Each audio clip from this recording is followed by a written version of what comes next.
chest. They always said, I might name my first kid. She doesn't drop hints lightly, and he doesn't joke about legacy without meaning it. Over the past few months, between subtle gestures, podcast banter, family chatter, and those blink and you'll miss it looks, the clues have been piling up. Together, they paint a picture that's less flirtation and more foundation. It's starting to feel like Taylor and Travis aren't just planning a wedding, they're sketching out a future with little ones.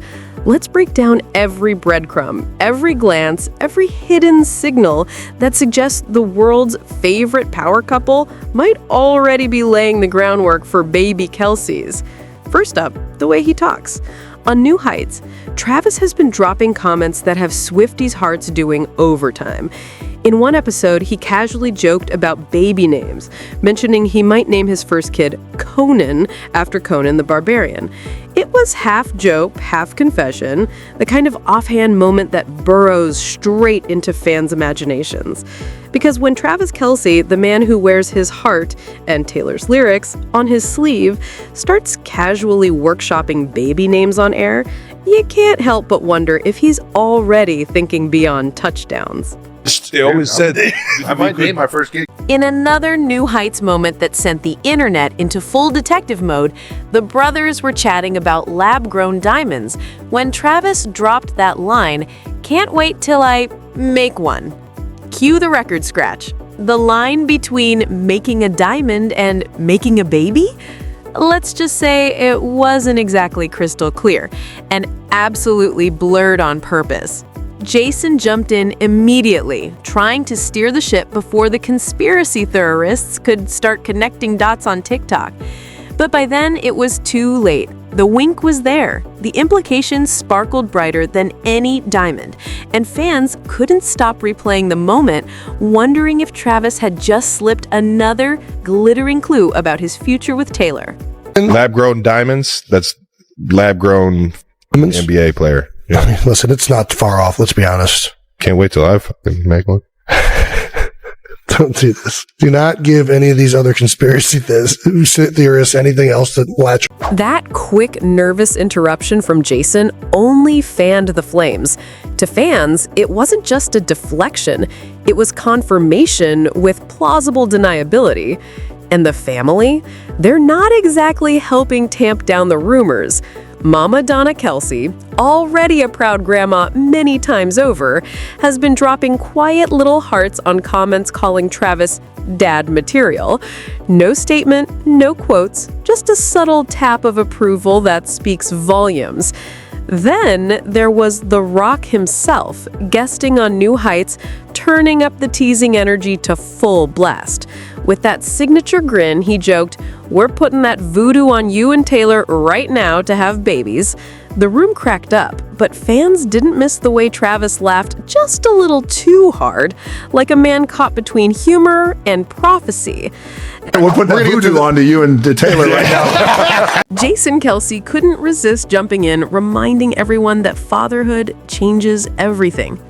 The moment that first one pops out, he said, your entire world shifts. It was one of those offhand remarks that felt bigger than the moment, the kind that blurs the line between casual brotherly talk and quiet foreshadowing. Because while fans might call it hype or hopeful speculation, public expectation has a funny way of mirroring private intention. The first one pops out. It's like, okay, my entire hierarchy of priorities is completely shifted. Just like that. In an instant. Seriously, it's crazy. You'll see. And then there's Taylor, whose lyrics, performances, and even glances on stage are never accidental. She doesn't just write songs, she scripts symbolism. Insiders whisper that she and Travis have already joked, or maybe dreamed, about having adorable little Kelsey Swifts. Some say they've even mentioned twins, a boy and a girl, though friends insist they'd be thrilled either way. Sure, it sounds like a tabloid fantasy, but the pattern fits. Taylor's art has always circled around legacy, lineage, and the idea of passing something down. And now, with an engagement reportedly in motion, sources say those themes aren't just creative, they're personal. Behind the scenes, the two are allegedly syncing schedules, discussing timelines, even talking about what family might look like amid fame. And if you look closely, the body language says just as much as the rumors. Whether it's a podcast setup or a backstage moment, their mics may be spaced apart, but they always find a way to lean in. The gravity between them feels intentional, like two people already building something bigger than a brand. I'm the luckiest man in the world. Right now, we're very deep in a sourdough obsession that has taken over my life. I am aware. Yeah. Body language experts have been decoding every glance, every brush of the hand between Taylor and Travis, and what they're seeing isn't just chemistry, it's connection. According to Patty Wood, overlapping posture in joint interviews is no accident. It's a visual declaration of unity. It signals a merging of lives, a subconscious us. And that's exactly what happens when Taylor and Travis share a frame. On New Heights, Travis often wraps his arms around her from behind, pressing a soft kiss to the top of her head. Those gestures aren't performative, they're protective. They're the kind of tender moves that say, "You're safe here." Observers have even noted how he gently rocks her during emotional moments, a small, instinctive rhythm usually reserved for long-term couples. It's not just affection, it's comfort, the language of people who've learned each other's emotional cues. Offstage, that same closeness persists. In candid shots, Travis often positions himself slightly behind Taylor, not in dominance, but in quiet defense, like a bodyguard who's also her anchor. During a stadium appearance, one photo showed Taylor clinging to him mid-laughter, her body leaning fully into his. It wasn't just cute, it was trust in motion.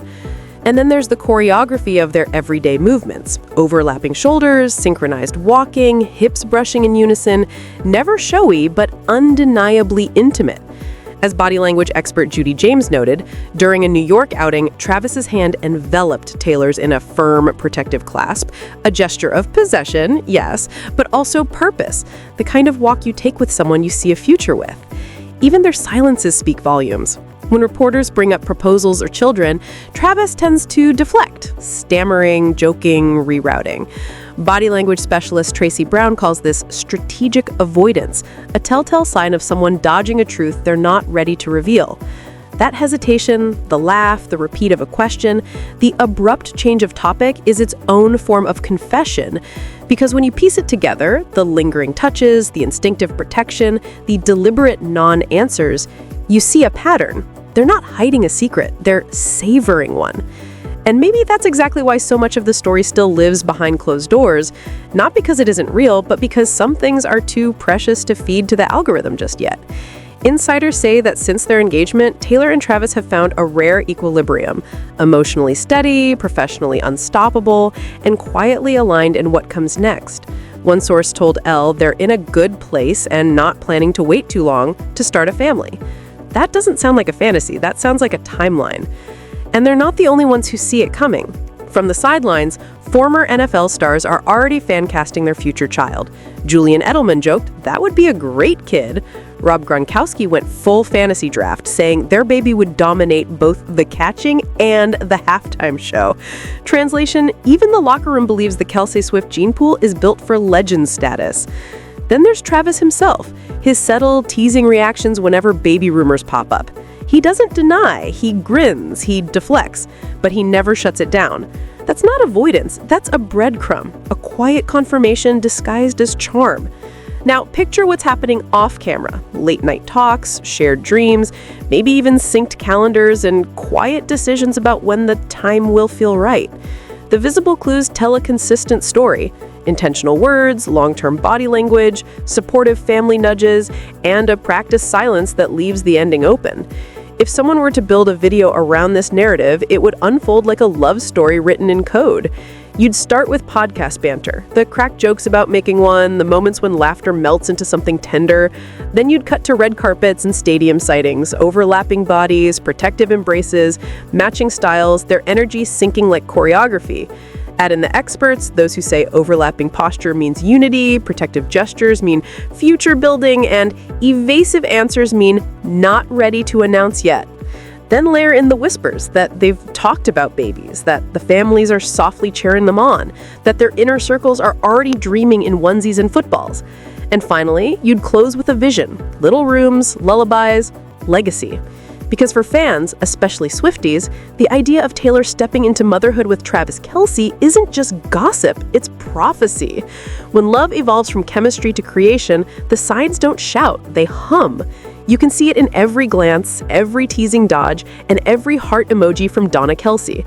These aren't coincidences, they're clues in a language they've built together. One whisper, one smile, one heartbeat at a time. And in that recent New Heights episode, when Jason Kelce and Dwayne "The Rock" Johnson pushed the baby topic, the whole room shifted. Dwayne leaned in, all booming warmth and dad wisdom, and said, "My babies, man. Babies are everything. That's it." The look Travis gave in that moment, half laughter, half revelation, because when even The Rock starts manifesting your next chapter, maybe it's not just talk anymore. My babies, just like, you, Jason, and like one day you'll know Trav. Babies are everything. That's it. He paused, smiled, and with that signature Rock charisma, added, "We're putting that voodoo on you and Taylor right now." Jason, never one to miss his cue, jumped right in. The moment the first one pops out, your entire hierarchy of priorities shifts. It wasn't just friendly banter anymore. It was manifestation, disguised as humor. A soft launch of intention, a public framing of Travis and Taylor's future right there in front of millions of listeners. That moment with The Rock wasn't random. It was a signal. When people close to Travis feel comfortable teasing him about babies in public, it means something's already been normalized behind the scenes. If he were hesitant, they'd tread lightly. But they're not. They're speaking boldly, playfully, confidently. That's not pressure. That's planting seeds in a field they fully expect to bloom. And Jason's involvement makes it even more telling. He's not just a co-host or color commentator, he's family. If Jason is publicly pushing the dad narrative, odds are he's echoing private conversations we haven't heard. In another New Heights episode, when the brothers joked about who's their mom's favorite, Travis laughed and tried to pivot the topic.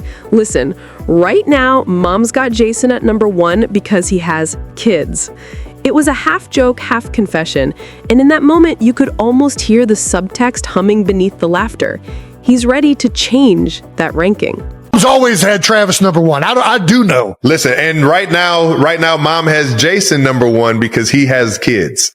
That is true. She has said that. She has made that comment. She's put some pressure. Jason didn't deny it, not even a little. He grinned and confirmed, "That's true. She's said that. She's made that comment." Then he added the clincher. "Yeah, mom's definitely put some pressure on him."